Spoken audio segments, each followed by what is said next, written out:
Alors bonjour mesdames et messieurs, bienvenue à ce nouvel épisode de votre balado-diffusion Gotchard. Une semaine particulière parce que c'est évidemment la grande fête de l'automobile à Montréal. Donc évidemment, vous aurez compris qu'on va vous parler du Salon de l'Auto de Montréal que l'on a visité en avant-première tous les deux. Et moi, de mon côté, je vais aussi faire l'essai de l'Acura Integra Type S.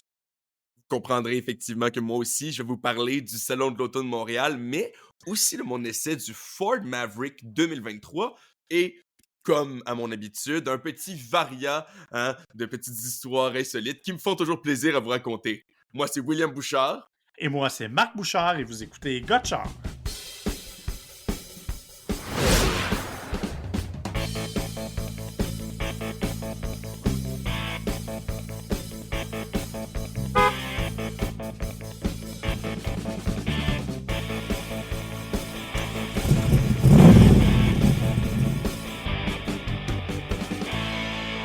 Alors oui, William, on est allés tous les deux à la journée de presse. J'ose pas dire la journée de presse, je dirais aux quelques heures de presse du Salon de l'Auto de La matinée de Montréal. presse. La matinée de presse, exactement. Euh, Quand même, le Salon de l'Auto de Montréal qui a pris du mieux cette année, on va d'entrée de jeu le dire. Oui, je sais que je suis un peu bougonneux à l'égard du salon malgré tout. Tu savais que j'allais finir par le dire parce que tu dis que ça a pris du mieux, mais tu sais, c'est sûr qu'il faut pas le comparer avec il y a 10 ans que tu disais, là, dans le fond. Non, non, non, non.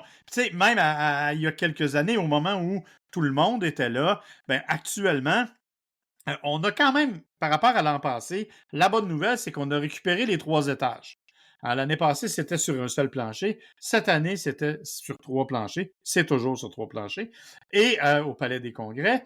Et ça a permis de ramener certains manufacturiers, là. Je pense entre autres à Ford et Lincoln qui sont là, Mitsubishi, Infiniti qui sont revenus, Genesis est là, Volkswagen est... Bref, on a quand même ramené quelques manufacturiers qui n'étaient pas là. Mais malheureusement, les absents ont toujours tort. Alors, on va se permettre de blâmer un peu ceux qui ne sont pas là cette année, à nouveau.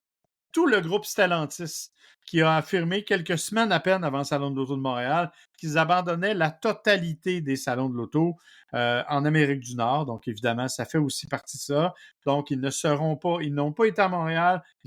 Ils vont être à Toronto, mais de façon un peu particulière. J'ai hâte de voir. Et ils ne seront pas dans les grands salons nord-américains. Donc, Stellantis, ça veut dire pas de Dodge, pas de Jeep, pas de Ram, pas de Chrysler. Pas de Fiat non plus. Pas d'Alfa Romeo non plus. Ça élimine quand même une bonne gamme de véhicules. Moi, ceux qui me déçoivent tout le temps, c'est Honda d'être absent. Parce que depuis l'année passée, ils ont renouvelé la totalité de leur gamme ou à peu près. Il y aurait donc plein de choses à présenter au public, mais ils ne sont pas là. Et Mazda, qui n'est pas là non plus, ainsi que beaucoup d'Allemands. Mercedes, Audi, Porsche, BMW, ils sont absents du salon de l'auto. Donc, on est vraiment là dans une situation où c'est un peu particulier. Volkswagen, c'est les seuls Allemands, dans le fond, là, si je me souviens bien. Exactement. Ce sont les seuls Allemands qui sont là. Les autres, oui, il y a des voitures allemandes qui sont présentées, mais c'est à l'intérieur de collections privées, non pas comme étant un manufacturier. Par contre, il faut reconnaître qu'il y a des manufacturiers qui ont pris quand même le salon très, très au sérieux. Et je trouve ça intéressant qu'on puisse en parler parce que, on va y revenir dans certains cas. Je pense entre autres à GM avec qui tu as fait une entrevue chez Biwick. Euh, mais je trouve ça le fun de voir on a quand même pris la peine d'amener des choses intéressantes. Et il y en a un que je suis obligé de vous parler, puis je veux en parler en premier. OK? Parce que ça a été à l'unanimité un de nos flops les plus monumentaux de l'année passée. C'est VinFast. OK? On le sait, on a chialé contre les livraisons, contre tous les problèmes que les voitures semblent avoir.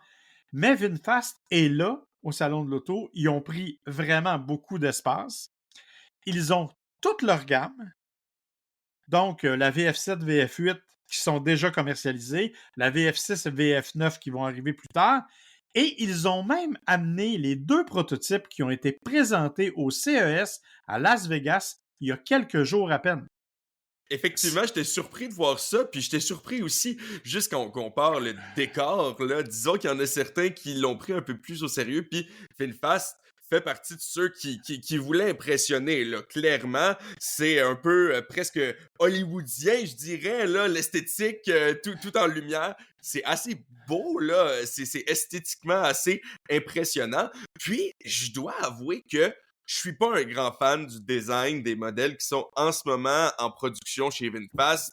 On en a déjà parlé au dernier épisode. Je pense qu'on a assez fait justement, on passe du Tesla bashing au VinFast bashing, il faut croire. Quoique le Tesla bashing s'en vient, là, attendez Oui, c'est quelques ça. instants. Euh, mais j'ai été agréablement surpris des deux concepts qui ont été montrés. Le VF3, le tout petit modèle, là, on dirait pratiquement une Smart qui a eu un enfant avec je sais pas, un Nissan Cube peut-être, là. Avec un Ford Bronco. M- Oui, un Ford Bronco, oui, avec le toit blanc. Je comprends ce que tu veux dire, mais en termes de taille et en termes Non, j'aimais bien l'idée de la Smart qui se jumelle avec un Ford Bronco. Je trouvais que ça fitait tout à fait dans le concept. Oui, ben c'est un deux portes, je crois même un deux places, hein. Oui. Donc c'est tout petit. Mais écoute, si ça réussissait à arriver sur le marché et à être le fameux véhicule électrique pas cher que tout le monde attend, tu vois, ça, je pense que ça pourrait fonctionner. Il y a beaucoup de si, mais quand même. Même chose avec le pick-up, j'ai été assez Attends, impressionné du design. attends, le VF3, on nous a dit qu'il serait là en 2025. OK? Il y a une autonomie de 200 km, donc évidemment, c'est un véhicule de ville, vous aurez compris. Et on dit qu'il va être vendu en bas de 30 000 canadiens et que par la suite, il serait admissible à l'aide financière gouvernementale. Ça va faire une voiture électrique à 20 000 OK, tu vas me dire, là, tu ne feras pas Montréal-Québec avec ça parce que à 200 km d'autonomie, ça se peut que tu deviennes fou un peu dans les bandes publiques, mais ça serait quand même très intéressant à ce prix-là pour un véhicule de ville, là. Pour toi, entre autres, ton genre de mode de vie, ce serait parfait, ça.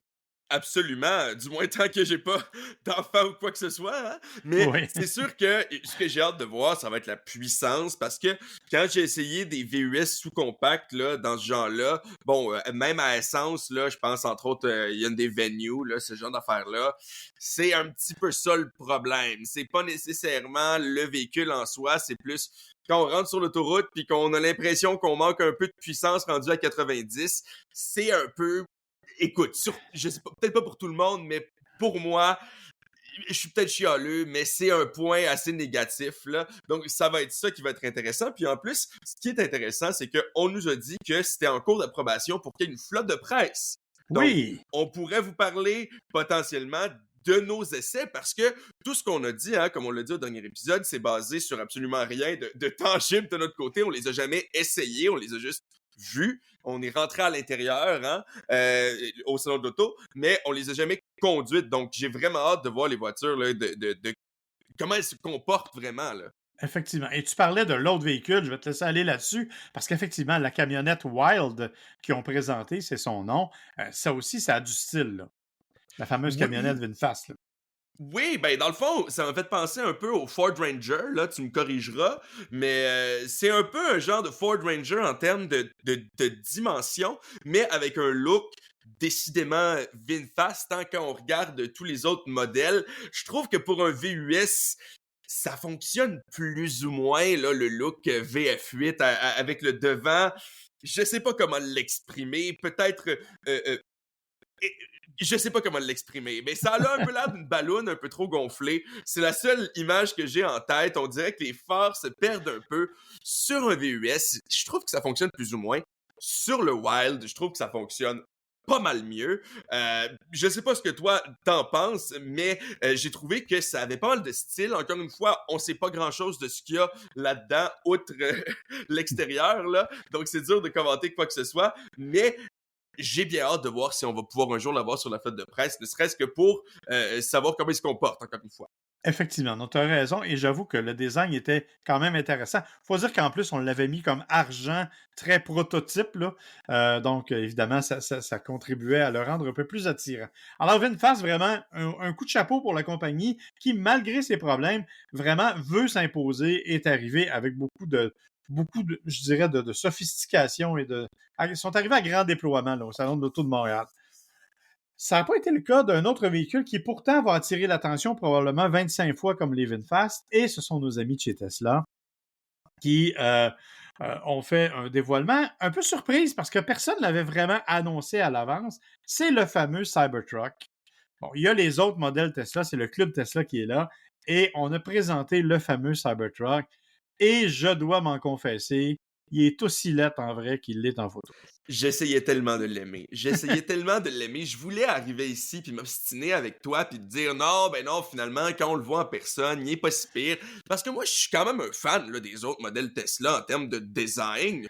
Je les apprécie quand même pas mal, là, modèle 3, tout ça. Mais quand on regarde le Cybertruck, je suis pas capable, je suis pas capable. Ah non, écoute. J'aurais peur d'aveugler quelqu'un en lui rentrant dedans là, avec l'angle en avant du bord des phares, mais aussi au-dessus de la fenêtre. Bon, si tu rentres dans quelqu'un avec l'angle au-dessus de la fenêtre, il y a d'autres problèmes, mais quand même, c'est angulaire. On dirait qu'il manque un coup de sableuse, là. Ah ouais, puis écoute, tu as fait des dessins qui étaient plus beaux que ça en garderie, là, je m'excuse. Euh, c'est vraiment, c'est vraiment un véhicule qui.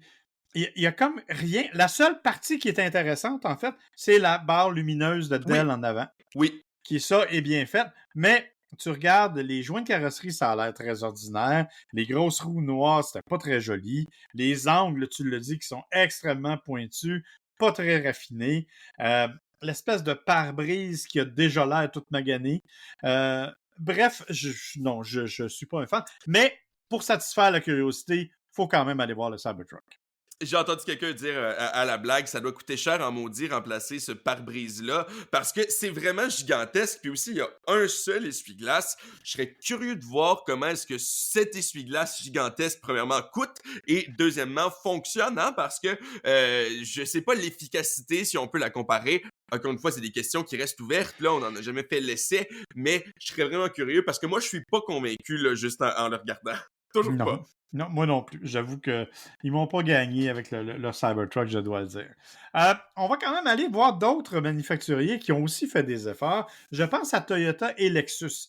Euh, Parce que Toyota avait fait une avant-première, donc mercredi soir, on avait été conviés à une présentation en primeur canadienne. Des véhicules que j'avais déjà vus, en tout cas un que j'avais déjà vu, la nouvelle Toyota Camry. Mais on a aussi présenté le nouveau Lexus GX. Bon, on va régler le cas du GX tout de suite, là. Le GX, c'est le gros VUS cher qui va se vendre en très petit nombre, mais qui est magnifique, qui est très beau. Si vous aimez le style de plus en plus carré des VUS, c'est le grand luxe à l'intérieur. C'est vraiment un véhicule qui est bien fait. Euh, mais c'est le genre de véhicule que si tu en croises un, achète-toi un billet de loterie là, parce qu'il y en a à peu près pas de vendus au Canada et au Québec. L'autre véhicule qui est définitivement plus populaire, c'est la Toyota Camry qu'on a redessiné cette année euh, et qui non seulement a été redessiné et arrive avec un look qui est plus affirmé, plus sportif, même si on sait que les berlines intermédiaires, là, c'est en chute libre au niveau de la popularité. Euh, Ils ont quand même fait des éléments importants, entre autres rouage intégral. Pour une berline intermédiaire, je pense que c'est devenu presque indispensable. Et motorisation hybride pour toutes les versions de la Camry. On n'a pas cependant les codes de consommation. Toyota est toujours un peu timide à cet égard-là, tant qu'ils n'ont pas lancé officiellement la voiture. On verra ce que ça va donner, mais on peut s'attendre à pas mal parce que on parle de 230 chevaux à peu près, mais avec le moteur à essence qui est là, qui est le 2.5 de mémoire, c'est un moteur qu'on a déjà utilisé qui est capable de beaucoup plus de puissance que ça. Donc, on a la sensation qu'ils l'ont un peu, je dirais, bridé pour limiter la consommation. Donc, ça devrait offrir une consommation de carburant assez intéressante au niveau de la Toyota Camry, véhicule qui est déjà extrêmement populaire, il faut le dire, là, surtout aux États-Unis, bien sûr, là, mais c'est quand même un véhicule qui va bien. Toyota a aussi présenté le nouveau Tacoma, un camion qu'on attend et que ça faisait 25 ans qu'il n'avait pas été renouvelé, je pense. Mais bon, il est vraiment plus beau qu'il était. Lui aussi arrive avec une motorisation hybride, donc ça, c'est intéressant. Et bien sûr, ils ont sur place la Prius Prime, qui, rappelons-le, malgré ton désespoir, a été nommée la voiture nord-américaine de l'année.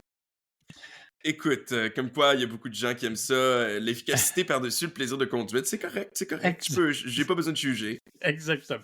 Alors bon, chez Toyota, donc, on a quand même pris ça très au sérieux. Il y a aussi d'autres manufacturiers. Pensons à Hyundai.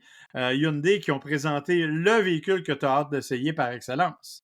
Ah ben oui, hein, c'est sûr, la version N de l'Ioniq 5, n'importe qui a écouté plus qu'un épisode sait que j'apprécie déjà quand même pas mal l'Ioniq 5, bien que récemment, le Kona aussi chez Hyundai a commencé à me tenter un peu plus, mais là, la version N de l'Ioniq 5, ça va être quelque chose. Hein? On fait juste regarder la fiche technique. On parle quand même de 641 chevaux. Oui, c'est impressionnant, disons, là. Ben, on disait que c'était le véhicule le plus puissant de tous les temps, si j'ai bien compris, chez Hyundai. Exactement. C'est le véhicule le plus puissant qui a jamais été produit chez Hyundai. Puis à l'intérieur, absolument toutes les autres affaires là, de la ligne N. Les petits boutons que je sais pas exactement qu'est-ce qu'ils font mécaniquement, mais qui font faire vroom vroom à ton moteur. En gros, c'est pas mal ça que ça fait, là. Mais je fais une blague parce qu'il y a vraiment plusieurs fonctionnalités mécaniques, là. On parle du rapport de démultiplication de la direction. Ouais. En fait, littéralement, c'est comme si on avait divisé la direction pour la rendre plus dynamique et qui va répondre plus rapidement à toutes les sollicitations. Voilà, ce genre de choses avec des noms qui sont bien savants, mais que au bout du compte, ce que ça veut dire, c'est que c'est un véhicule qui est plus efficace, qui va être plus performant, qui va être plus maniable, plus tout, hein?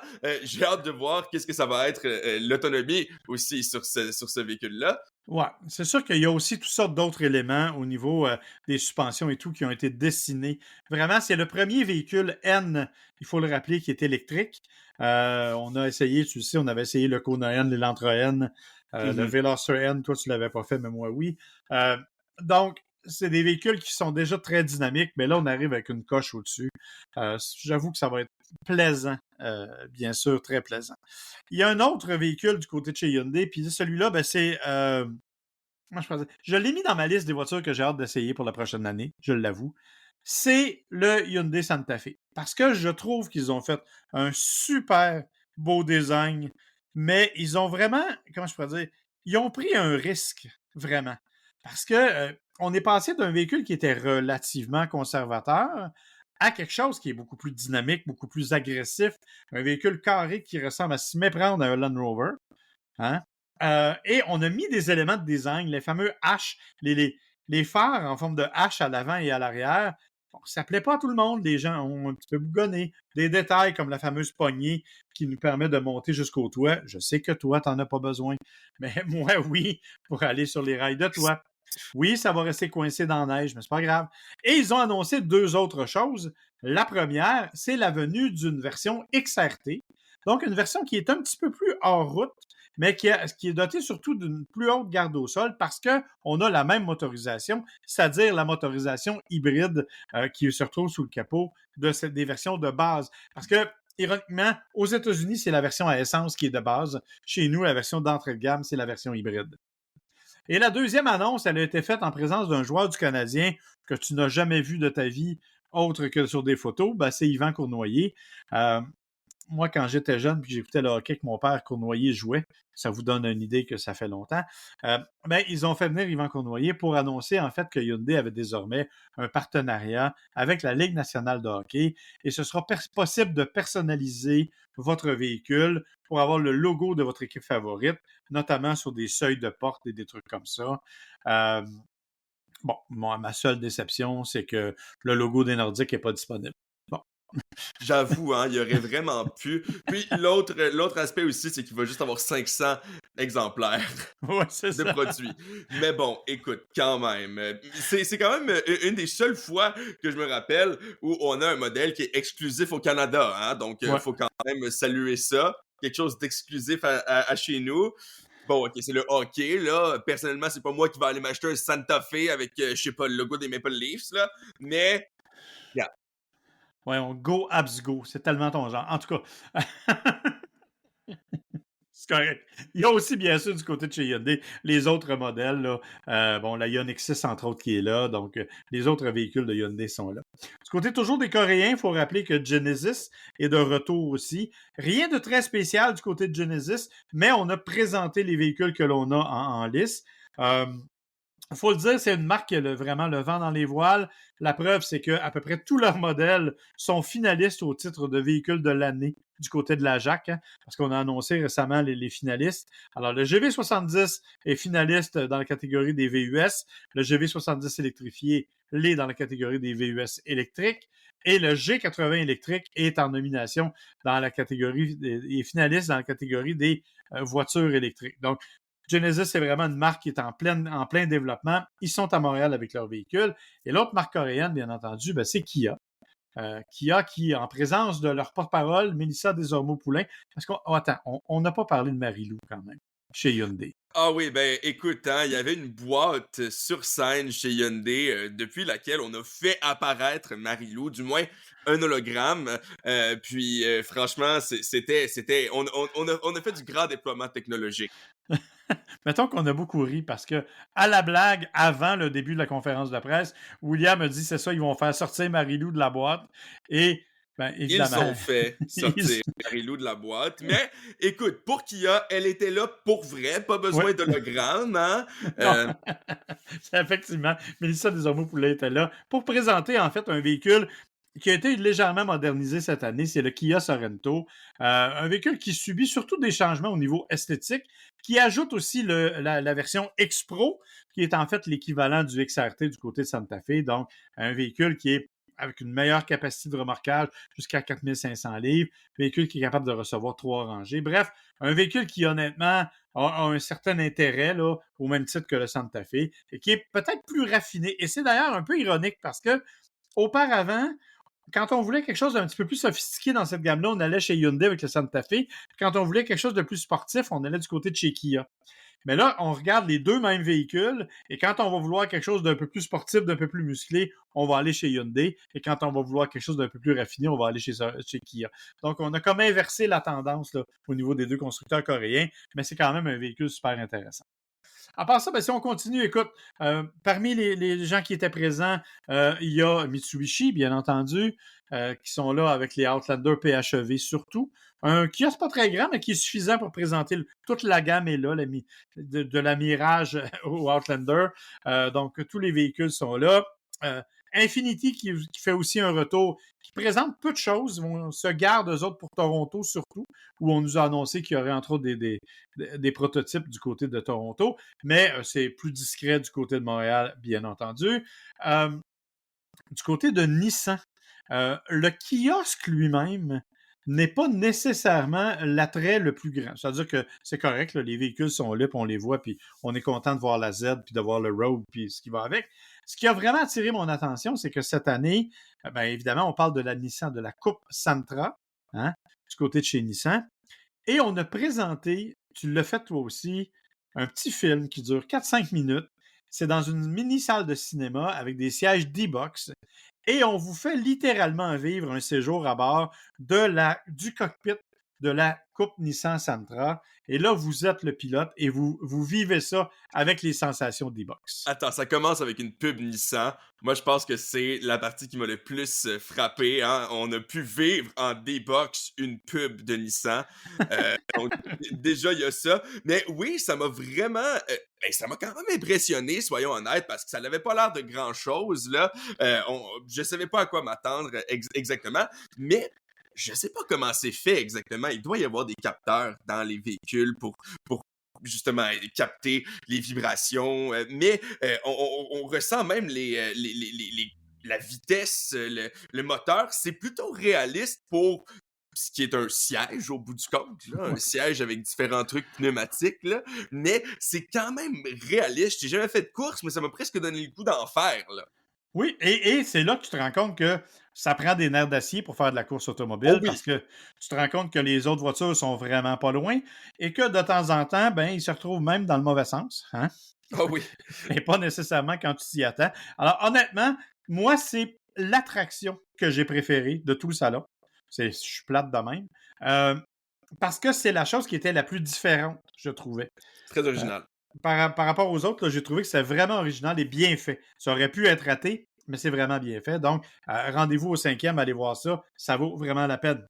Juste à côté de la salle, peut-être, que tu as le plus critiqué, hein, les véhicules de loisirs qui sont là cette année pour remplir le 5e étage. Ça, c'est épouvantable. Ça c'est l'affaire, là.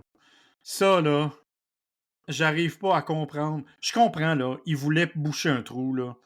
Mais aller faire un espace de véhicules récréatifs. Quand on parle de véhicules récréatifs, là, c'est des motos, des bateaux, des skidoo, des motoneiges, des VTT. Ça n'a pas sa place dans un salon de l'auto. Et là, les gens disaient, ah ben vous savez, les gens qui achètent des voitures achètent aussi ce genre de gadget-là. Ouais, mais si on prend cette logique-là, les gens qui achètent des voitures achètent aussi des vêtements. On va-tu se mettre à présenter des vêtements au salon de l'auto? Tu sais? Euh, Il y en avait quelques-uns, tu me diras, mais ouais, mais c'est des vêtements identifiés clairement, là. oui, c'était une blague, c'était une blague. C'est Mais je suis ça. d'accord avec toi. Puis surtout, c'est que ça prenait quand même un espace assez grand, hein. C'est surtout ça qui était étonnant pour quelque chose qui s'appelle le salon de l'auto. Moi, ça Ouais. m'a fait penser, entre autres, à Tokyo, qui s'appelait maintenant le salon de la mobilité de Tokyo. Et là, ça, c'est différent. Si on s'annonce comme étant un salon de la mobilité, là, j'aurais rien à dire. Mais pour un salon de l'auto, moi-même, j'ai trouvé ça un peu surprenant, là. Puis tu vois, ça a été la discussion d'à peu près tout le monde. C'était l'opinion d'à peu près tout le monde de dire devenez un salon de la mobilité, jouez la carte franchement de la mobilité, mais là, ça fait vraiment on avait un trou à patcher, on a manqué de voitures, fait qu'on a décidé de mettre des motos et des motoneiges. C'est un peu regrettable. C'est pas désagréable dans le sens où si vous êtes amateur, vous allez apprécier ça. Mais moi, je te dirais que d'après moi, s'il y avait eu un compteur 0-100, c'est probablement la partie où j'allais le plus vite. Euh, c'est vraiment pas là que je me suis arrêté le plus longtemps. Ça va être Euh, intéressant pour les amateurs, mais faut appeler, appelons un chat comme on dit, là, hein. Appelons le salon de la mobilité le salon de la mobilité et pas le salon de l'auto si on est pour présenter ça. Je peux juste être d'accord avec toi. Exactement. Par contre, précisons, tant qu'on est dans les attractions particulières, mentionnons entre autres la section qui est réservée au tuning.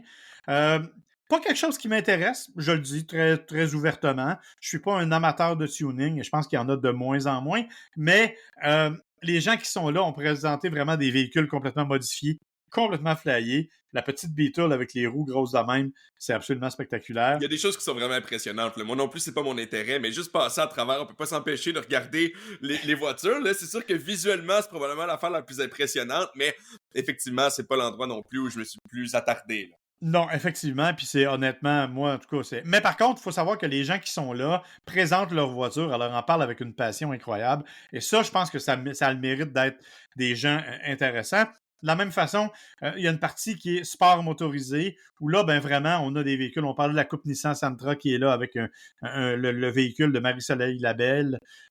Ça, c'est une histoire impressionnante. Un jour, il faudrait parler à cette jeune fille-là qui a commencé à faire de la course automobile en Coupe Nissan Micra. Et elle conduisait, mais à peine, elle avait, je pense, 15 ou 16 ans. Et aujourd'hui, elle se classe parmi. Elle a progressé. Elle a été même aux États-Unis faire des courses. C'est vraiment une histoire le fun. Mais, alors, il y a ça, mais il y a aussi toutes sortes d'autres trucs. Entre autres, la voiture de drift de Tommy Lemaire. Tommy Lemaire, c'est un jeune homme, je pense qu'il a 25-26 ans, là, qui est champion canadien de drift et qui a même été invité à aller participer à des compétitions jusqu'en Australie. Sa voiture, elle est là. Il y a toutes sortes d'autres voitures de course là, de toutes les catégories. Si vous êtes un amateur de sport motorisé, vous allez y trouver votre compte. Encore une fois, c'est pas quelque chose dans lequel je passe tous mes week-ends, mais c'est quelque chose qui attise les passions et qui est vraiment directement lié à l'automobile. Alors, je pense que ça a le mérite au moins d'être à sa place dans un salon de l'auto. Si on continue au niveau des manufacturiers eux-mêmes, cependant, ben, il y en a quelques autres dont on a peu parlé. Lincoln qui nous présente sa gamme, incluant les VUS qui ont été renouvelés un peu pour 2024. Je pense qu'il y a le nouveau Nautilus qui est là, entre autres.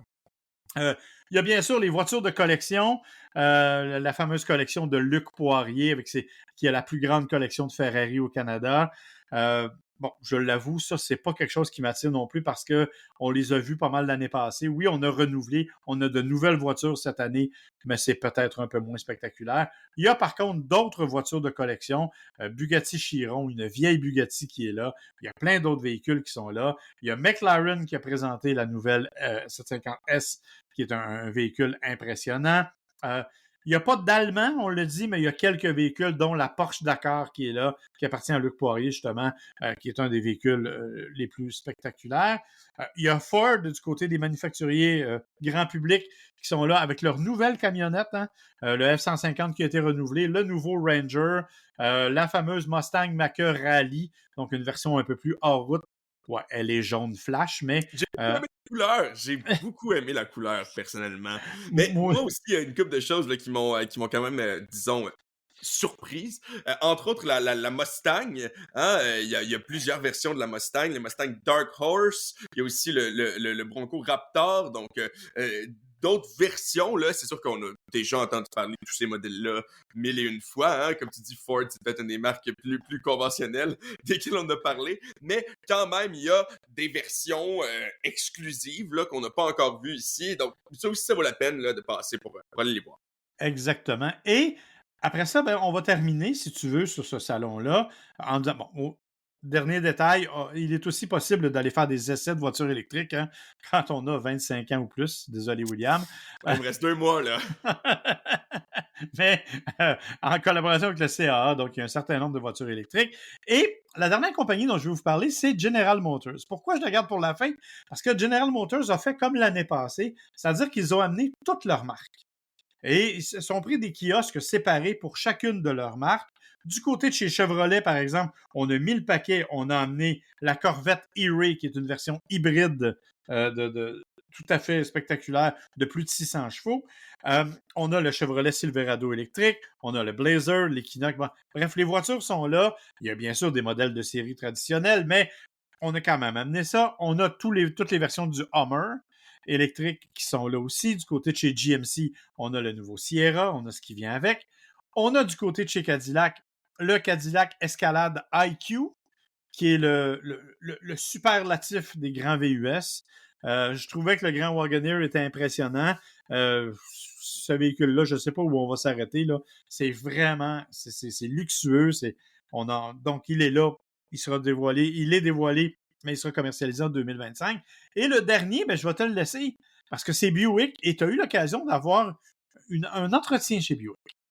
Oui, absolument. J'ai eu la chance de m'entretenir avec le manager de design intérieur et extérieur, Kevin Nougared. Donc, premièrement, faut noter qu'on venait de sortir de la présentation Hyundai. Donc, je dis Hyundai à un moment, mais je voulais dire Buick. Et d'ailleurs, M. Nougared me corrige de façon très subtile et polie. Mais d'ailleurs, je vais vous faire écouter tout de suite mon entrevue avec Kevin Nougared, manager du design chez Buick. Je suis en direct du Salon de l'Auto de Montréal, ici avec Kevin Nougared, qui est manager du design intérieur et extérieur chez Buick. Et premièrement, merci beaucoup de partager avec nous ce moment. Merci, William. Donc, pour le podcast, j'ai tout simplement 3 petites questions qui vont être sur le processus vraiment là, de comment vous designez vos véhicules. Premièrement, bien sûr, Buick, c'est une marque qui a beaucoup d'histoire, qui a un nom, une réputation. C'est comment designer un véhicule quand on a toute cette histoire-là derrière nous? Est-ce que c'est une contrainte ou un plaisir? Non, c'est un plaisir et c'est hyper enrichissant, en fait, de pouvoir toujours se rattacher un petit peu à l'histoire et à l'ADN d'une marque. C'est un atout, en fait. On voit beaucoup de marques aujourd'hui qui sont en train de se créer, qui n'ont pas cet atout-là. Nous, on a une histoire, on a un vécu, on a un design language, on a aussi une clientèle. C'est un atout, c'est un énorme atout, en fait. Puis avec la venue bien sûr là, des véhicules électriques, hein, c'est ça qui s'en vient de plus en plus dans le futur. Est-ce que cette histoire-là, cette signature-là est en train d'évoluer? Est-ce qu'on joue un peu avec cette histoire-là pour montrer le tournant électrique ou est-ce qu'on reste classique?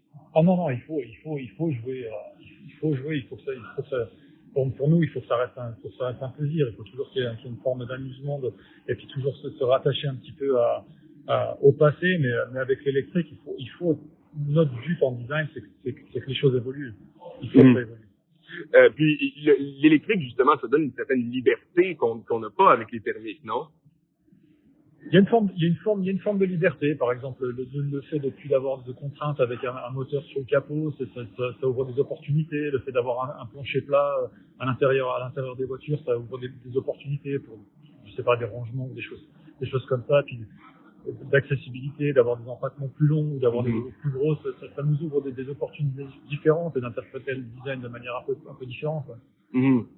Puis justement, là, on parlait il y a quelques secondes de la clientèle qui, bien sûr, s'est construite au fil des années chez Hyundai. Est-ce que cette clientèle-là, est-ce qu'on vise encore cette même clientèle-là avec le design des véhicules électriques ou est-ce qu'on essaie d'aller plus large, d'aller peut-être, je sais pas, plus moderne, je sais pas le terme exact, là, mais... Ouais, chez Buick, c'est de toute façon, c'est le design, tout est lié en fait. Là, c'est une collaboration en fait.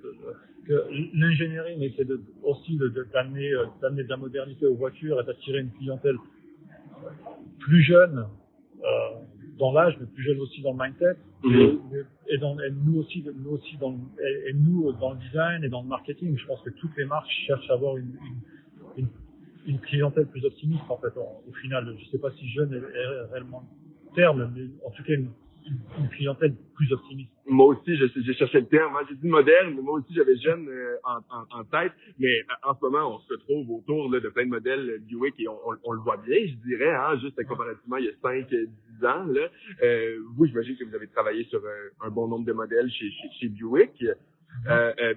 Parmi tous ceux-là, là, pour conclure notre entrevue, est-ce qu'il y en a un en particulier que vous dites, j'ai eu du plaisir là, à designer celui-là? Ouais, on a une équipe formidable, avec où on est vraiment une bande, on devient une bande d'amis parce qu'en fait les relations sont tellement émotionnelles sur le design et tout.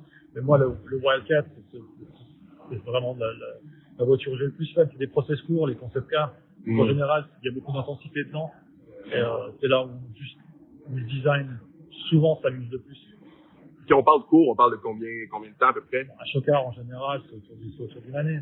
Ah, ok, mon Dieu. C'est autour d'une année, un chocard pour le développer, ça va très vite en fait. C'est des équipes, c'est des petites équipes, donc ça va très vite. Puis normalement, là, pour la comparaison, si on parle d'un autre véhicule standard, là, ça serait sur combien d'années? C'est sur 4 ans. Quoi. Ah, ok, mon Dieu, donc on parle quand même d'une bonne réduction. Donc, du premier dessin, du premier croquis à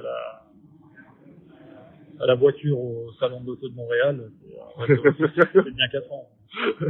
Ben, merci beaucoup pour vos réponses. Franchement, c'est très intéressant. Puis d'ailleurs, je suis content de savoir là, que si jamais on a d'autres questions, votre représentante qui m'a dit qu'on pouvait envoyer des courriels. Donc, si jamais nos auditeurs ont des questions pour M.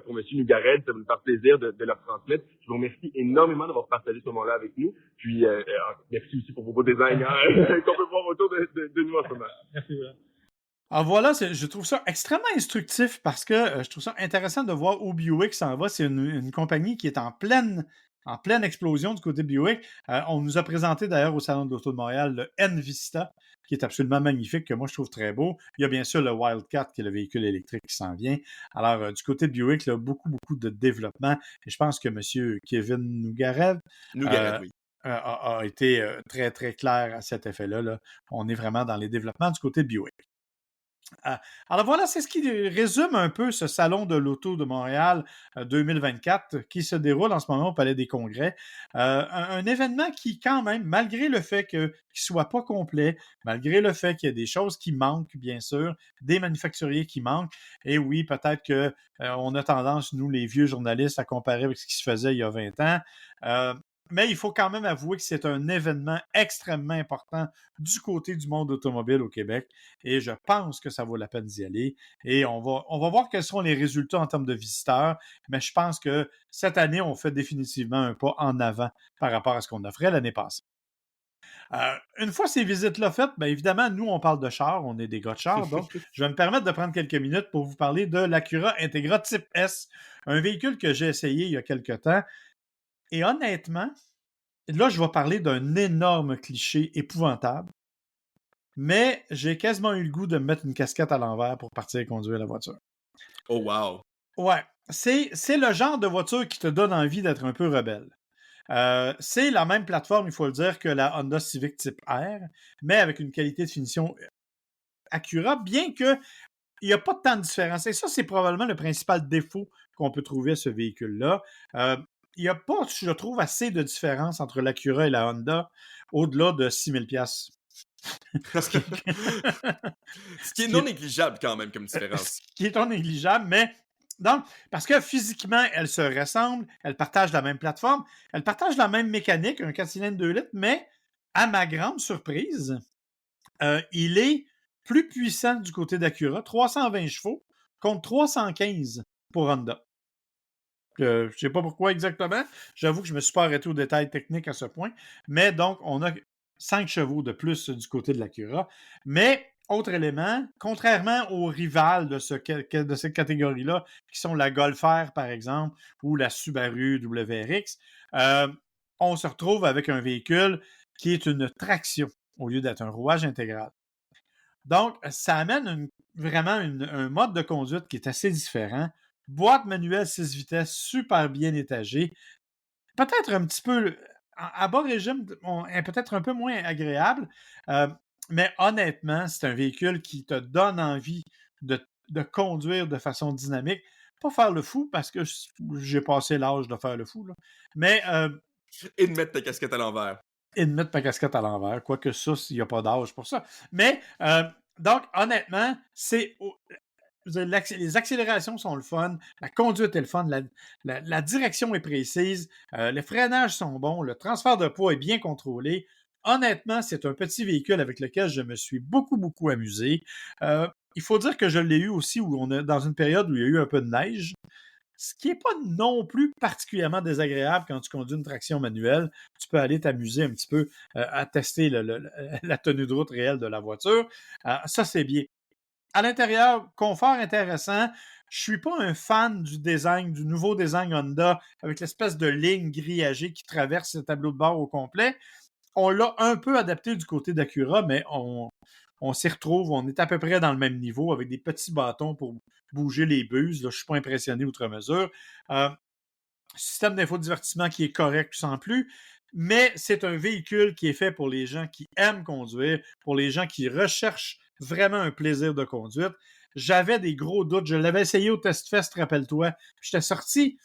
Oui, j'avais aimé, mais j'avais pas été si impressionné. Mais je peux te dire qu'au bout d'une semaine, j'ai appris à maîtriser la voiture et honnêtement, j'ai eu beaucoup, beaucoup de fun.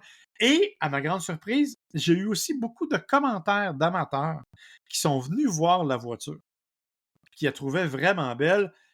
C'est vrai qu'elle est un peu moins drastique que ne l'est la Honda Civic Type R. Elle a quand même 3 pots d'échappement en arrière, ce qui donne un look assez particulier. Mais écoute, je suis allé avec toi rapporter une voiture de presse un lundi matin chez un concessionnaire d'une autre marque qu'on ne nommera pas. Et 3 personnes sont sorties de la salle de montre pour venir voir l'auto pendant que toi, tu rapportais ta voiture. Alors, ça a attiré un peu les regards, surtout les regards des amateurs, il faut le dire, qui sont un peu plus connaisseurs peut-être. Mais un véhicule, honnêtement, que j'ai beaucoup aimé, 60 000 la version que je conduisais. Pas donné. Non, ça, c'est le gros bémol. Ça, là, rendu là, ça te prend une casquette signée à l'envers.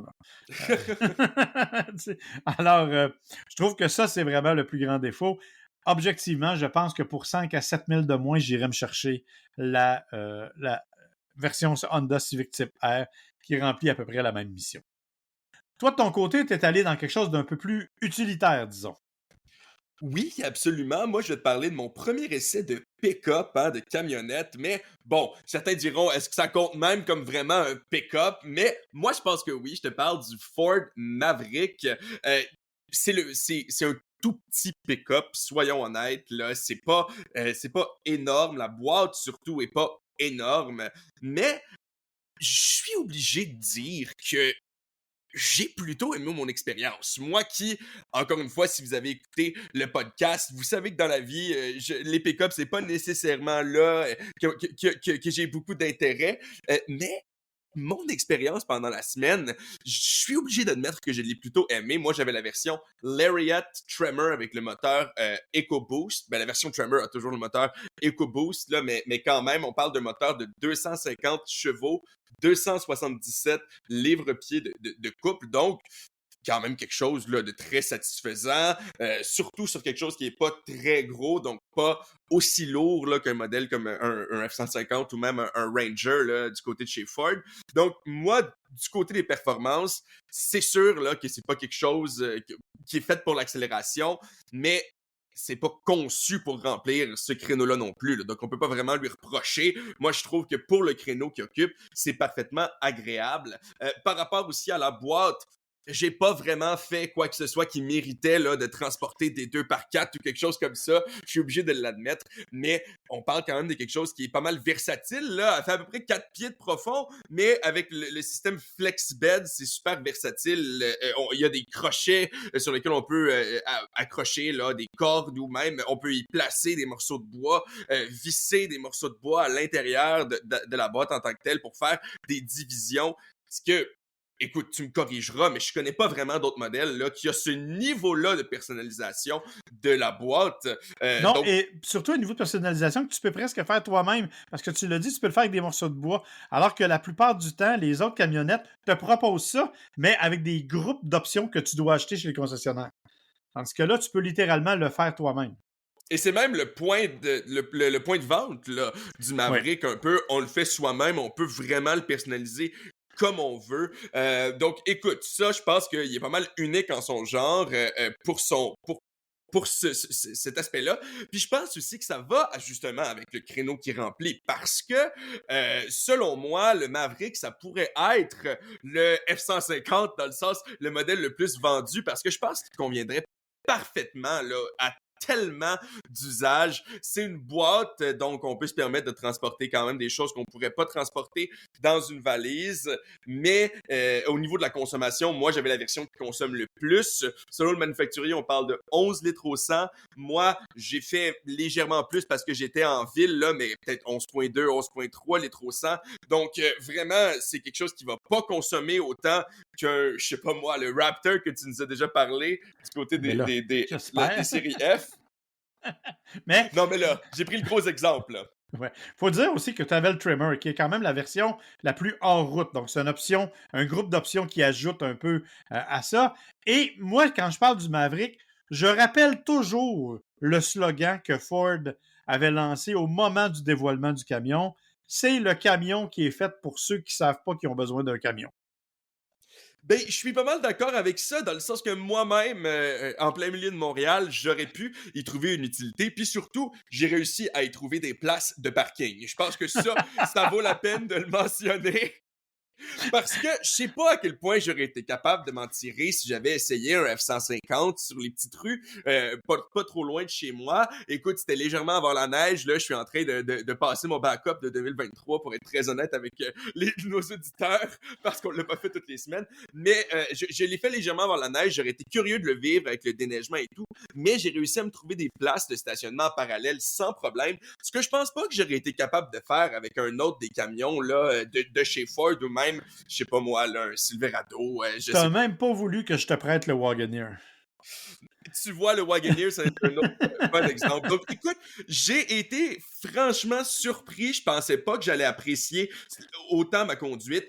Écoute, est-ce que l'intérieur, c'est ultra luxueux? Est-ce que la technologie, là, est aussi, je sais pas, impressionnante que dans écoute, le F-150 Lightning, le Mustang Mach-E chez Ford, c'est sûr que non, là, hein, c'est pas ce créneau-là, justement. On parle d'un véhicule qui est à 40 500 $ avant les frais, des frais de 2100 $ à peu près, là. Donc, écoute, on est en bas de 45 000 pour la version que j'avais, donc qui est la version la plus haut de gamme. Si on va à la version de base, c'est un prix de base de 30 100 $.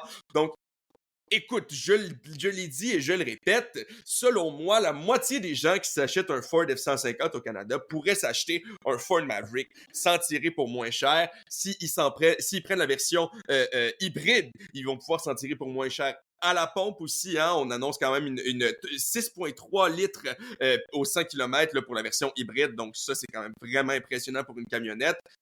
J'ai pas grand-chose à redire tant qu'on sait dans quoi on s'embarque. Puis il est Non, beau c'est aussi, ça. quand même. Il est beau, puis j'aime la façon qu'ils ont. La façon dont ils ont fait comment je pourrais dire. Tu sais, ça a l'air d'un VUS à l'intérieur. Ça n'a pas l'air d'un pick-up, absolument pas. C'est bien fait. Ils ont mis ça avec des beaux matériaux, mais ils sont allés chercher un design unique. C'est pas un Escape qu'on a mis là, on a mis une boîte là. On a vraiment créé quelque chose de différent. Et tu l'as dit, ça va bien. C'est un petit camion qui est le fun.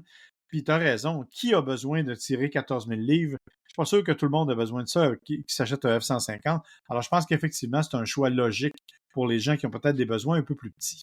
On parle de 4500 livres quand même, de capacité de remorquage avec le moteur EcoBoost. Fait que, écoute, 4500 livres, c'est même une roulotte là, à ce poids-là. Là. Donc, il n'y a pas grand-chose qu'on n'est pas capable de tirer, à part si on a des gros besoins. Là, évidemment, je ne nie pas qu'il y a certaines personnes qui vont vraiment avoir besoin d'avoir des camions de travail, là, je veux dire, loin de moi l'idée de dire que c'est carrément inutile, mais quand même, on s'entend qu'au nombre de F-150 que je vois à Montréal, je me dis, si on en remplaçait la moitié par des Mavericks, peut-être que tout le monde se porterait mieux.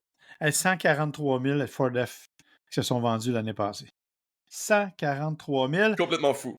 La voiture la plus populaire, c'est la Toyota Corolla, je pense. à 29 000 unités. Mais OK, C'est entre un les peu deux. ce que je veux En- dire. Entre les deux, il y a eu les VUS. Là. Le RAV4 est à 79 000, mais n'empêche, pensez-y, c'est complètement fou. Enfin, bref, oui. Alors, donc, le Maverick, c'est donc un véhicule que tu recommandes sans trop de difficulté.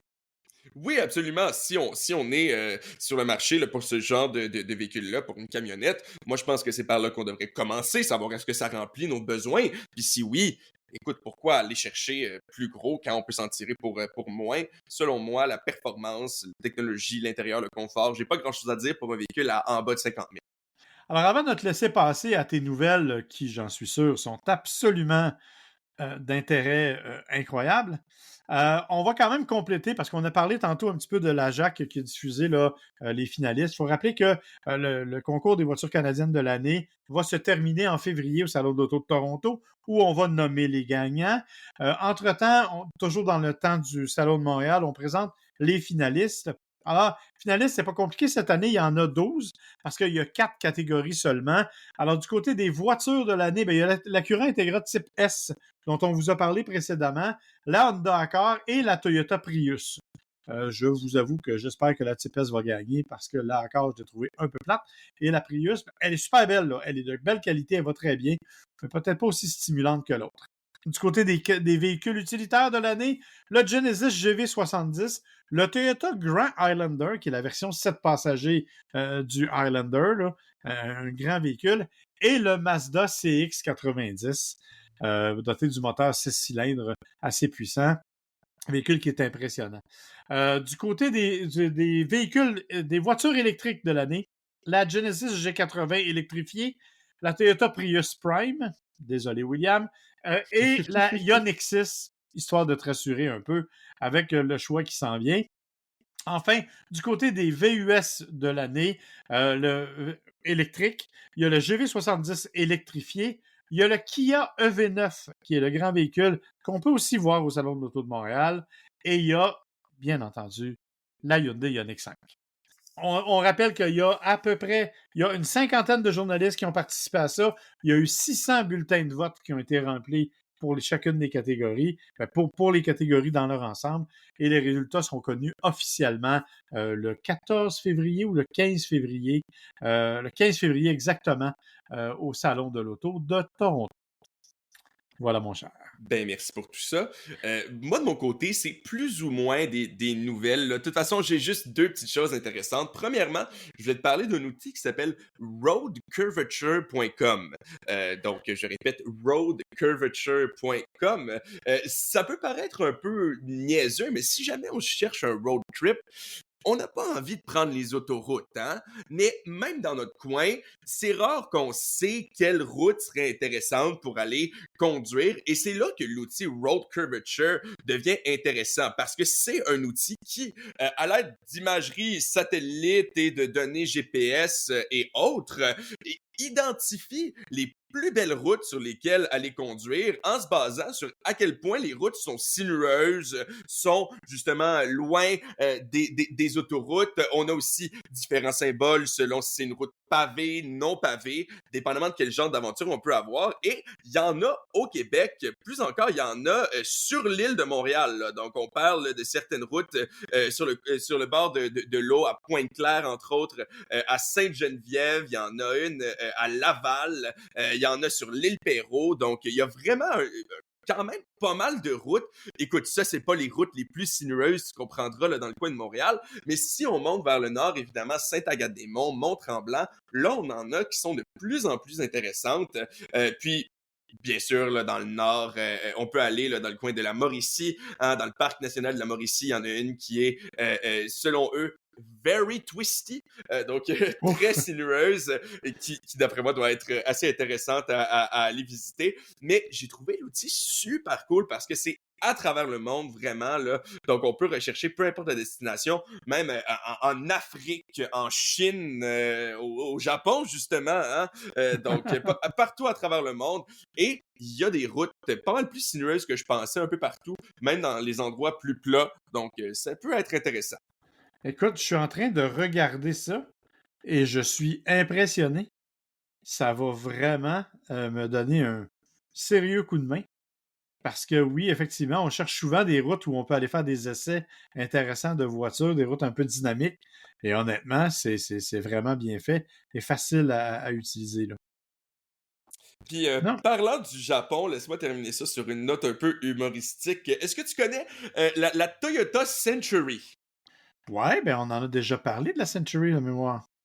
Ben, il y a très longtemps, hein, c'était vendu ici, mais ça existe encore. On n'a jamais arrêté de produire la Century au Japon. Et on a même créé une version VUS de la Century. Et c'est un modèle de luxe, là, ultra de luxe. La version que je te parle coûte 171 000 US. Donc, c'est pas donné. Hé, moi, c'est comme toi. Et c'est une version qui va être présentée bientôt en collaboration avec l'association japonaise du sumo. Parce que c'est une version cabriolet avec une porte à l'arrière faite pour transporter les sumos.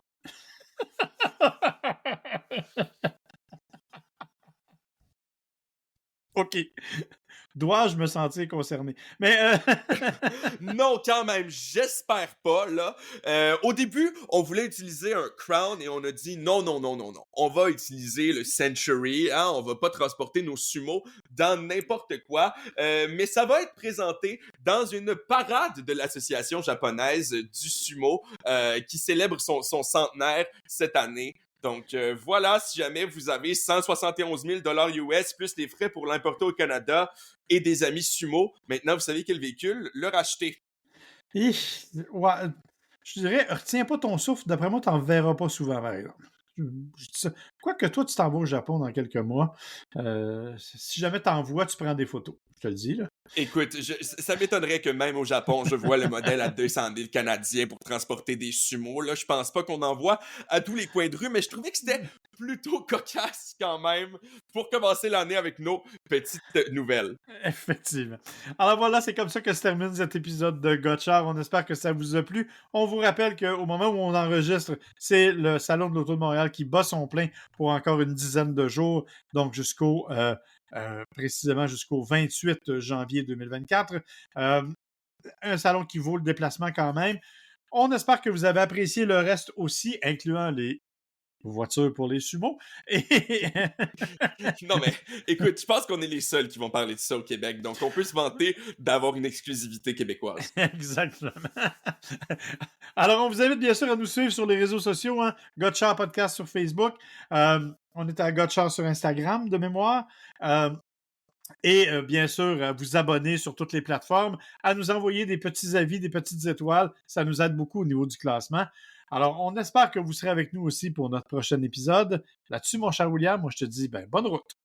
À la prochaine!